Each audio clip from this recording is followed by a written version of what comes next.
বাজার থেকে আজকে এই বেগুনগুলো আনছে। বেগুনগুলো দেখে আমার ভর্তা খেতে ইচ্ছা করছে। গ্যাসের চুলায় কিভাবে ভর্তা বানাইতে হয় সেটা আমি আপনাদের সাথে শেয়ার করব। আসসালামু আলাইকুম। আমি 2টা বেগুন নিলাম। এখানে বেগুন দুটো আমি সুন্দর করে পরিষ্কার করে নিয়েছি। তার বেগুনের গায়ে আমি সরিষার তেল দিয়ে মেখে নিয়েছি। তারপরে বেগুন পোড়া হলে আমি একটি কাঁটা চামচ দিয়ে দেখে নিলাম যে বেগুন পোড়া হয়েছে কিনা। দেখলাম বেগুন পোড়াটা হয়েছে। এখানে আমি পেঁয়াজ কেটে নিয়েছি, কাঁচামরিচ কেটে নিয়েছি এবং বেগুনের চুকলাগুলো আমি সুন্দরভাবে পরিষ্কার করে নিলাম। এবং আমি এখন দেখব যে বেগুনের ভেতরে পোকা আছে কিনা। যদি বেগুনে পোকা থাকে তাহলে শেষ, আমি বেগুন ভর্তা খেতে পারবো না। মাশাআল্লাহ, আমার বেগুনে পোকা নেই।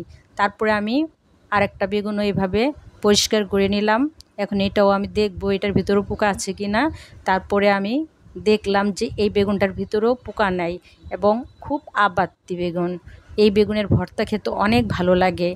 যাই হোক, এখন আমি শুকনা মরিচ ভাজবো না। শুকনা মরিচ আমি পুড়ে নিয়েছি, 3টা শুকনা মরিচ।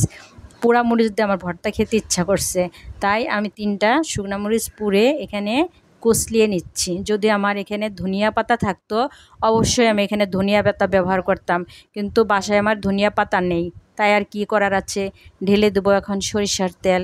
ভর্তার মজাই সরিষার তেল। এখন সরিষার তেল ঢেলে দিয়ে আরেকটু কচলিয়ে নিলাম। ভর্তাটা অনেক দারুণ হইতেছে, কারণ আমাদের বাসায় সবাই ভর্তা খাইতে পছন্দ করে। ভর্তা বানানোর উস্তাদ হয়ে গেছে আমি। আমার মতন এরকম যারা ভর্তা পছন্দ করেন তারা গ্যাসের চুলার জন্য বেগুন ভর্তা খাবেন না, সেটা কি হয়? এভাবে বেগুন ভর্তা করে আপনি পরিবেশন করবেন এবং ভালো লাগলে লাইক কমেন্ট করবেন এবং অন্যকে দেখার জন্য শেয়ার করে দেবেন। আল্লাহ হাফেজ।